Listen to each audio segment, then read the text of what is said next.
Is it? You have a jacket on, you're wearing a mask, you look snug to me. Should we get you a blanket? Would that make you feel better? Today you gave us some extra time to warm up. Yeah. All right. So let's get to it. I know I'm late. Been one of those days. Just a couple of things here. This morning, Secretary Austin had a phone call with the South Korean Minister of National Defense, Seo-wook, to discuss the security environment. Of course, on the peninsula, the two leaders strongly condemned yesterday's ballistic missile launch by the Democratic People's Republic of Korea, which they noted threatens the peace and stability of the Korean Peninsula and the Indo-Pacific region. They committed to close cooperation to enhance the U.S. ROK alliance deterrence and defense posture. Secretary Austin reaffirmed that the ironclad U.S. commitment to the defense of the ROK, leveraging the full range of U.S. military capabilities to include extended deterrent capabilities. The Secretary also congratulated the minister on his successful tenure as Minister of National Defense, noting that the alliance had, in fact, been strengthened under Seo's leadership. On another note, on the 20th of April, I think you all were tracking, Secretary Austin had a phone call with the PRC Minister of National Defense. We've received a few inquiries, and I would just like to address a little bit of some inaccuracies out there in the information space. Specifically, the PRC Ministry of National Defense published a readout of their own, which erroneously claimed that the United States adheres to the One China principle. The Secretary did not say this. Rather, Secretary Austin made clear that the United States remains committed to our One China policy, as enumerated in the Taiwan Relations Act, the 3 joint communiques, and the 6 assurances. And then lastly, if I could, just to address an issue which I know is on everyone's mind today, and this is the issue of intelligence sharing with Ukraine. I just want to stress a couple of things.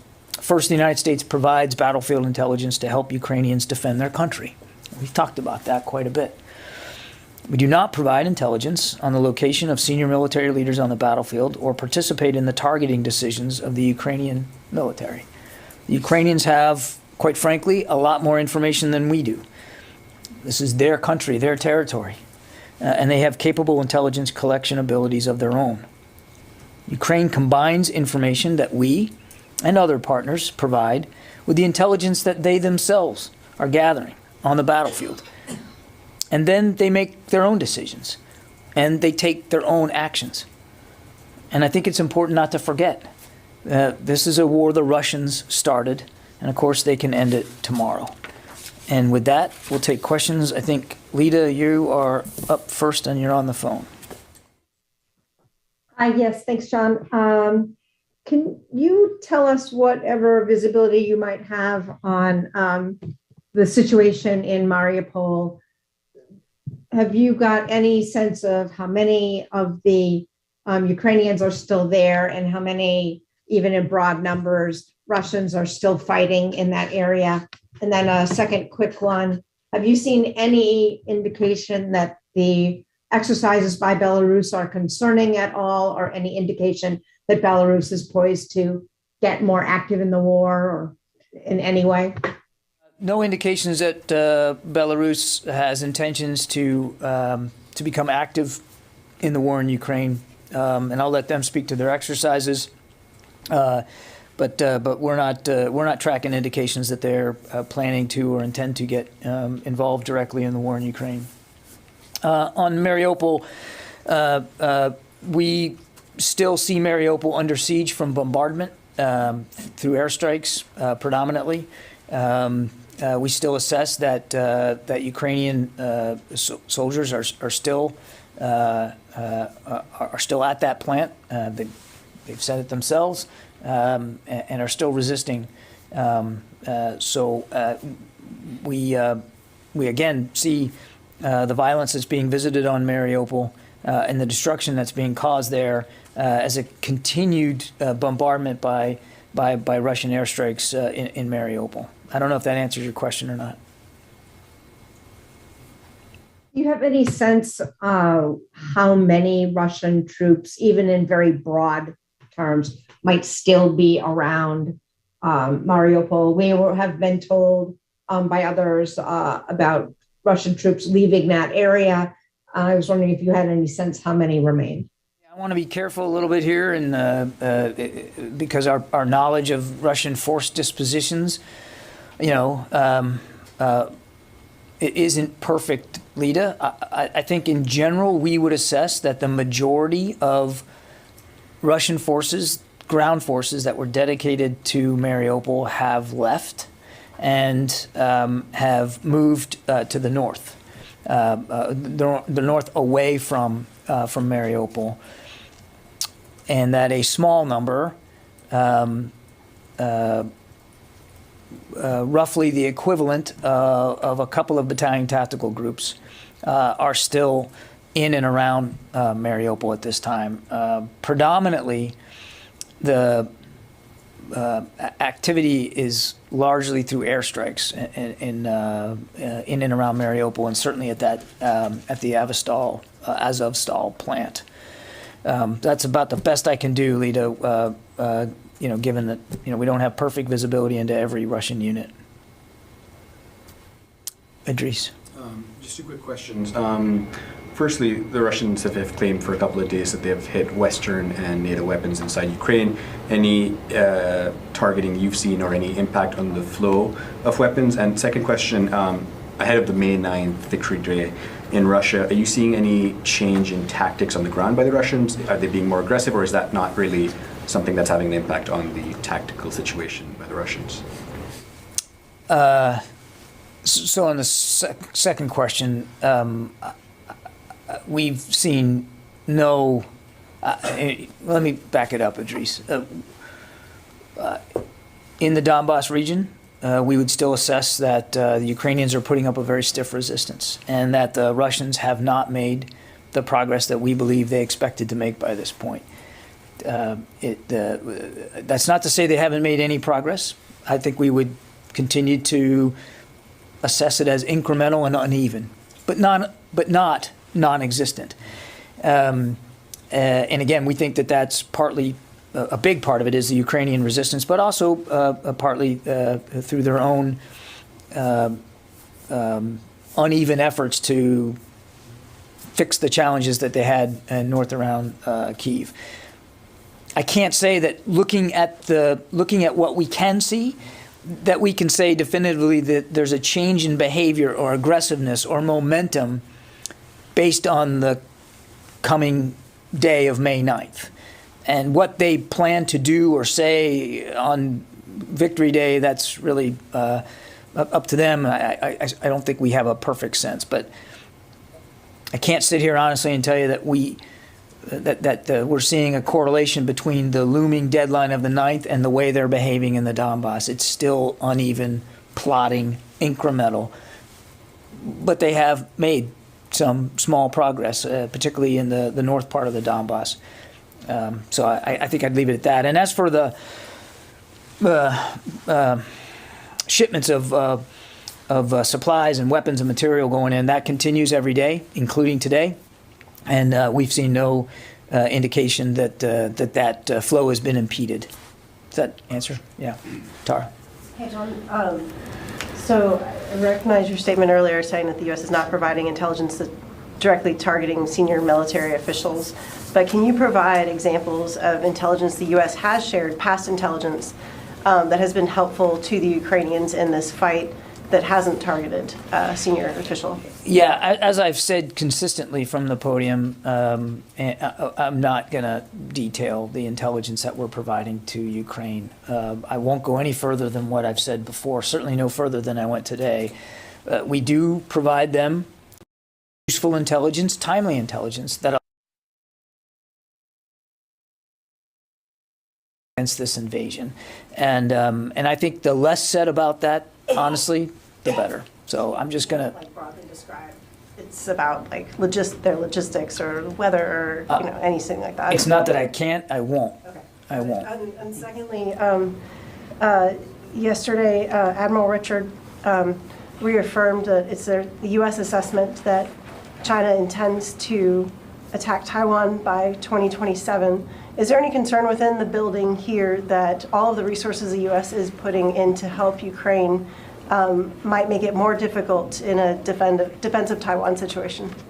So two thoughts, if I may. One, what Admiral Richards said, and also I think Chairman Milley said the same thing, that it's President Xi's intention to be able to have the capability by 2027, not the intent to do it by 2027. That's an important distinction. And then as for our ability in the Indo-Pacific, so first of all, I mean, our focus with respect to Taiwan is, as I put in my opening statement there when I was correcting the Chinese readout of the phone call, that we still adhere to the one China policy, and the support that we provide Ukraine is in complete keeping with the communiques and the assurances, but just as critically, the Taiwan Relations Act, and that is the provision and sales of military systems to help Taiwan in its self-defense, and that's the focus. And as you've heard the Secretary say, gosh, a bunch of times, there's no reason for cross-strait tensions to become a conflict. There's no reason for it to. It shouldn't. It shouldn't. That we continue to not want to see the status quo militarily changed in a unilateral way, and we're committed to that Taiwan Relations Act and to providing the capabilities. Now, we've also heard the Secretary say, and he said it in budget testimony just this week, and certainly it's in our national defense strategy, that China's the pacing challenge. And if you look at our budget, which is a big one, $773 billion, a record number of dollars dedicated to research and development of new kinds of capabilities that get at what the Secretary calls integrated deterrence, which gets at our ability to defend our security interest in the Indo-Pacific specifically, not just in the Indo-Pacific, but certainly as we're talking about China right now, related to that. We have 5 of our 7 treaty alliances are in that part of the world, and we take those commitments very, very seriously. So there's an awful lot, if you just unpack that budget, to see that we are investing not only in capabilities, but in operational concepts to help us deter conflict with any adversary, and certainly we would consider the PRC a challenge in that regard, in a way that would I think, be robust enough going forward. I guess to ask the question in a better way, you have I the didn't think there was sales. anything wrong with the way you asked the question. Thank you. You have the sales of military systems for Taiwan, but you've also seen this ramp up for domestic production of systems, not only to help supply Ukraine, but to backfill U.S. stockpiles, backfill NATO members. So is there a strain there? Can both be supplied within not only the 2027 timeline, but the very near term? Well, again, let's not get fixated on the 2027 timeline, but what we're doing to support Ukraine. So first of all, the short answer to your question is we're not concerned about that a focus on Ukraine is somehow going to take our focus or eye off the Indo-Pacific, or specifically our obligations under the Taiwan Relations Act. The material that we are sending to Ukraine almost completely so far has been under drawdown authority. So it's material that we have on our shelves and in our inventory and in our warehouses on our bases that we are providing to them because they're in an active fight. Right now, the focus of that is long-range fires and the artillery and all that because of the Donbass region. And that support, which we continue to provide, does not affect in any way our obligations under the Taiwan Relations Act or the other ways in which we're supporting Taiwan. Okay? Yeah. Thank you. Russia's Ministry of Defense just announced that they had participated in nuclear-capable missile strikes or launches, practicing these nuclear-capable missile launches in Kaliningrad, which is near the U.S. Baltic allies.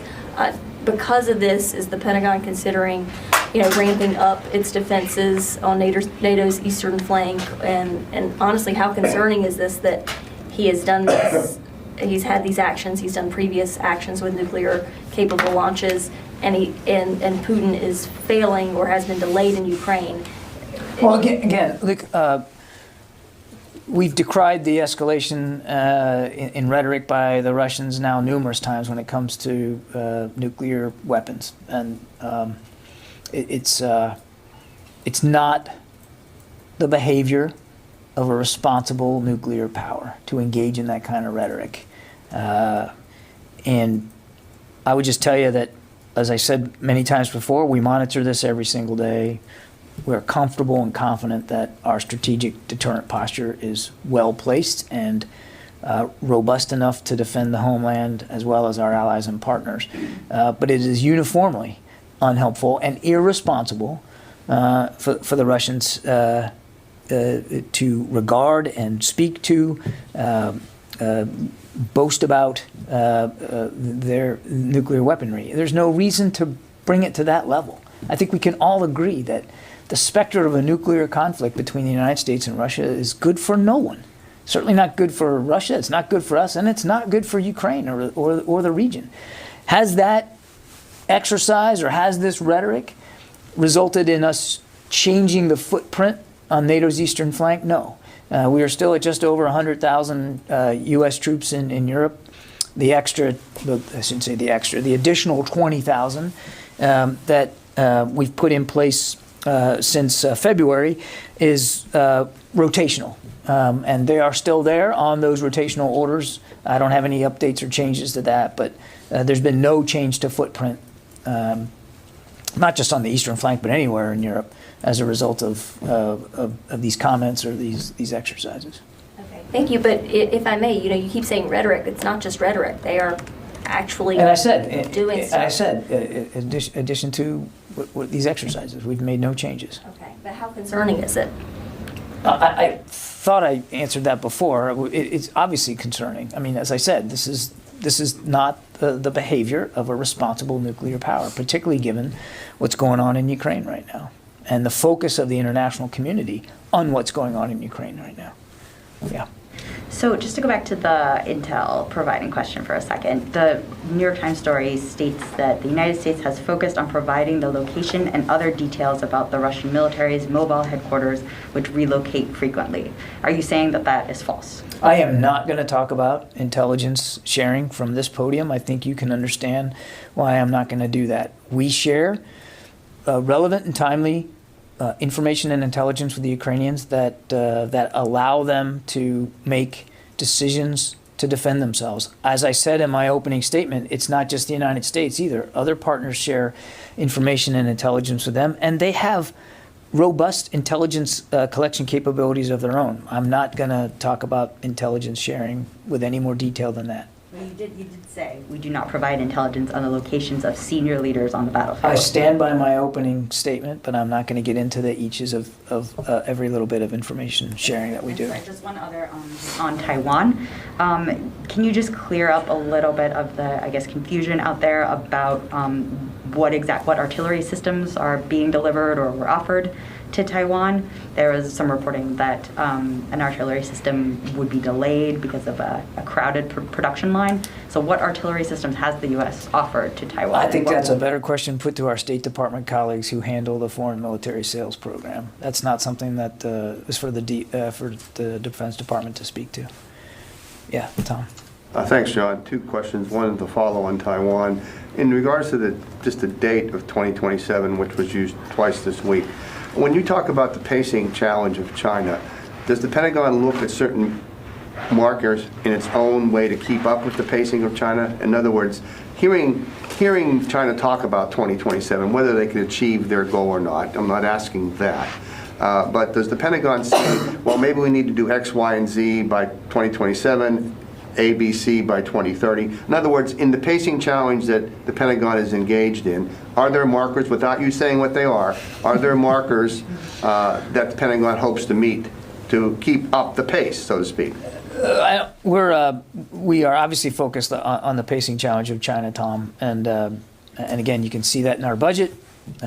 It's factored into our national defense strategy, and we are moving as expeditiously as we can to make sure that we have all the relevant capabilities we need to deter conflict in the Indo-Pacific region, and should it come to it, and there's no reason for it to be able to defend our national security interests and those of our allies.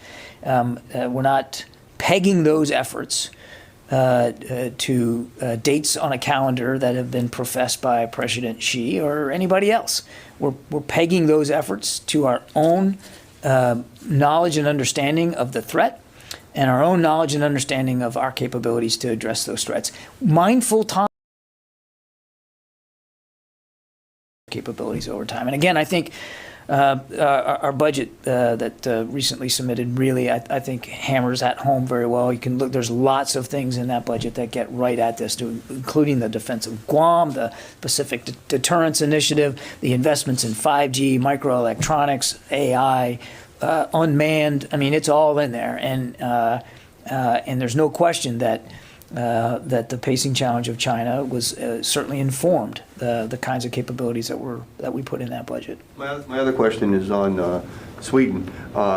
Today and yesterday, the Swedish foreign minister is in Washington, and she had an interview yesterday with Swedish television, which I know you may not have seen, but during that interview, she said that the United States has promised security to Sweden should it apply to NATO. My question is, what advice or shared information did the Pentagon give to the State Department in advance of this meeting that the Pentagon could weigh in on this matter? Thank you. How did I do on that one, John? Yes. Getting right at it, aren't you? Look, we strongly support NATO's open door policy. I think you know that. Both Finland and Sweden are close and valued defense partners. I think you know that too. Our militaries have worked together now closely for many years. Exercises and exchanges, and we value that relationship. And I think, without getting into specific details of what was discussed between Secretary Blinken and the foreign minister, which I will not talk about. Wait a minute. Let me finish my answer. We are confident that we would be able to find ways to address any concerns that either Sweden or Finland might have about the period of time between a NATO membership application and their potential accession into the alliance. Okay? Just to be clear, just to paraphrase President Lyndon Johnson, I didn't ask you what you told the State Department. I asked if you did ask, and so you did contribute some. I'm not going to talk about internal interagency discussions, and I'm not going to get ahead of the State Department here. This was their meeting, and they should speak to it. What I'm telling you is that we're confident, given the strong relationships that we have with Sweden and with Finland, that we would be able to find ways to address any concerns that they might have in that interim between an application for membership and actual accession into NATO. Thanks. Yeah. Tony, it says that you're here on the phone. So how do you want me to handle this? I mean, would you like to leave the room and call in, or? Eye contact. Okay. Okay. At what point does the Pentagon assess that Ukraine will be able to utilize all 90 of those M77s in artillery fights? At what? I'm sorry. At what point does DoD assess Ukraine will be ready to use all 90 of the M77 howitzers the U.S. has provided? I think only the Ukrainians can answer that, Tony. I mean, these howitzers belong to them once they get inside the country. And I can tell you, as of this morning, more than 80 of them are actually in Ukraine of the 90. It's almost complete. And we do know that, and you heard Secretary Austin say this the other day in testimony, that we know some of them are being used in combat because they've told us. But where they all are, as you and I speak today, and how they're being engaged, I mean, that's really for the Ukrainians to speak to. They belong to them now. I have a gentleman question too, and Senator. Thank you for pronouncing it correctly today. Good. That's what I like to. And thank you for being such an eloquent teacher. You're welcome. Senators Roy Blunt and Senator Blumenthal of Connecticut, Blunt of Missouri, both have claimed that the U.S.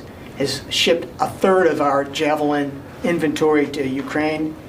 Is that roughly accurate, or are they wildly inaccurate? Yeah, with all due respect to the senators, I'm going to refrain from talking about our inventory levels. That gets into an operational security issue for us, and I don't think it's useful to speak to that with great specificity. I will just tell you two things. One, those systems have proven critical on the battlefield and are proving important now in the Donbass. And two, we make a readiness assessment every single time we draw down from stocks to give to Ukraine. And both the Secretary and the Chairman are confident and comfortable that we have not reached a point with current inventory that our readiness in terms of our capability to conduct anti-armor operations, should we need to do that, is impacted. Yeah. Heather from USNI. Thanks so much. I have two questions. The first is that ship spotters have spotted a Russian missile frigate in the Mediterranean. Has there been any interactions with any American ships in the Med between the Russian ship and the American ships? And then also on a completely separate note, they've mentioned that our Navy and other military leaders have mentioned that there's been issues with recruiting. Is the military doing enough in terms of offering benefits to recruit Americans to the services? So on your first question, I am not aware of any altercations or incidents between Russian and U.S. ships in the Mediterranean. As far as I know, any interactions thus far have been safe and professional. I am not aware of any events or incidents to the contrary. On your second question, I would just tell you, first of all, if you look at the budget we submitted, there's some extra special pays and benefits that are in that budget, and we're asking for a 4.6% pay raise for our folks, both civilian and military. But there are other incentives in there, retention incentives. We want to make sure that but not just our recruiters, but our career counselors have tools at their disposal to get in and to keep the best talent that we can out in America. But we've talked about recruiting in the last few days, and all the services, and the Secretary included, are mindful that the recruiting environment is growing tougher. There are more than enough jobs out in the American economy. The propensity to serve is not always as strong as we'd like it to be, and quite frankly, an uncomfortably large number of young Americans aren't able to meet the entry requirements. And then add to that COVID, which impacted our recruiters' ability to get face-to-face contact with young men and women. All of that has combined to make it a challenging recruiting environment. But the Secretary is focused on this. He has had discussions with senior service leaders about this. He knows that, and largely we are essentially making the goals that we needed to make across the force. It's uneven in each of the services, and I'll let them speak to that. But the Secretary knows, having been Army Vice Chief of Staff a while ago, he knows that recruiting numbers can be lagging indicators. And if you don't stay ahead of them and make sure you're focusing on it in the future, that you could find yourself in a hole. We don't want to do that. So he's focused on that very, very strongly, and I think that will continue going forward. I got time for just a couple more. Yes, ma'am, you've been patient. Thank you. So I'm circling back to Carla's question a little bit. These nuclear drills happened super close to Sweden, super close to Finland. You mentioned that the U.S. supports the NATO's open door policy. What message does the U.S. have to Sweden and Finland about what Russia is trying to do by kind of threatening them in this region? What's the motivating message the U.S. has to those countries? Well, look. First of all, decisions to join NATO or not are sovereign decisions that these countries have to make. Their leaders have to make on behalf of their people, and we certainly wouldn't get in the way of that or in the middle of that. I think I'd go back to what I said before. I mean, we have strong defense partnerships with both countries and healthy relationships that go back many years. And we're confident, and I can't say it any more plainly than I just did, that should they need assistance or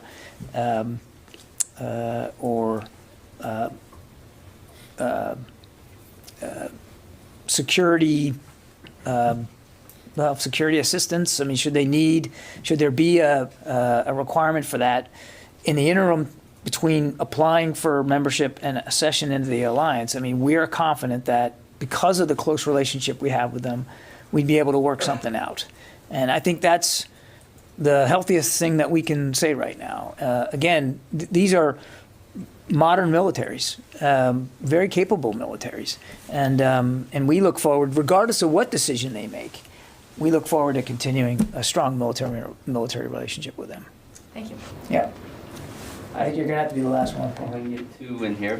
One is following up on that. Could you be more direct? Does the Pentagon want or hope to see Finland and Sweden join NATO? And if so, what does it see that would bring to the alliance? And That is a decision for Sweden and Finland, not yeah, for the. but as a member of NATO, you would have a view. The U.S. has to have a view on it. We are not going to get ahead of the process here, Paul. These are sovereign decisions these countries have to make, and the discussions that they have to get into with the alliance. And it would be inappropriate for the Defense Department of one NATO ally to make a qualitative assessment here or judgment going forward. It's really for them to decide. They are modern, competent militaries, and should they join NATO,